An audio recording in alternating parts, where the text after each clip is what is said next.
ఏపీలో మద్యం కుంభకోణం ప్రకంపనలు సృష్టించింది. ప్రస్తుతం ఈ కేసు విచారణ చేపడుతోంది ప్రత్యేక దర్యాప్తు బృందం. ఒకవైపు విచారణ కొనసాగుతోంది.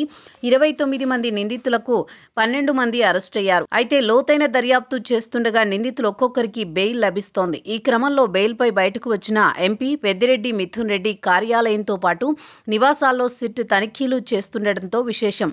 మరోవైపు ఎంపీ మిథున్ రెడ్డి విషయంలో బీజేపీలో చేరతారనే ప్రచారం సాగింది. ఈ క్రమంలో ఆయన ఐక్యరాజ్య సమితికి వెళ్లే పార్లమెంటరీ బృందంలో ఒక సభ్యుడిగా ఉండడం ప్రాధాన్యత సంతరించుకుంది.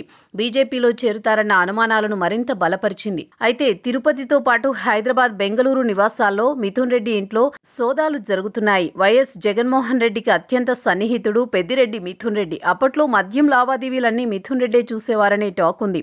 వైసీపీ హయాంలో ప్రతి శనివారం తాడేపల్లికి వచ్చి లిక్కర్ లెక్కలు చెప్పేవారని వైసీపీలో ప్రచారం సాగుతోంది. ఈ విషయాన్ని వైసీపీ నేతలే బహిరంగంగా వ్యాఖ్యానిస్తూ ఉంటారు కూడా. అయితే మద్యం కుంభకోణంలో అంతిమ లబ్ధిదారుడితో సమానంగా పెద్దిరెడ్డి మిథున్ రెడ్డి కమిషన్ల రూపంలో ఎక్కువగా వసూలు చేశారన్న ఆరోపణలున్నాయి. ఇటీవల పెద్దిరెడ్డి మిథున్ రెడ్డికి కోర్టులో బెయిల్ లభించింది. అయితే చంద్రబాబుతో పెద్దిరెడ్డి రామచంద్రారెడ్డి ఒప్పందం చేసుకున్నారన్న అనుమానాలు వైసీపీ నుంచి వినిపించాయి. అందుకే చాలా రకాల కేసుల్లో పెద్దిరెడ్డికి మినహాయింపు లభించింది అన్న కామెంట్స్ ఉన్నాయి.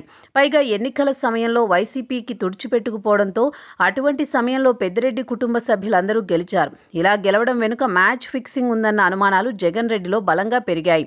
ఆ కారణం చేతనే తాజాగా పెద్దిరెడ్డి మిథున్ రెడ్డిని దూరం పెట్టారన్న టాక్ వినిపిస్తోంది.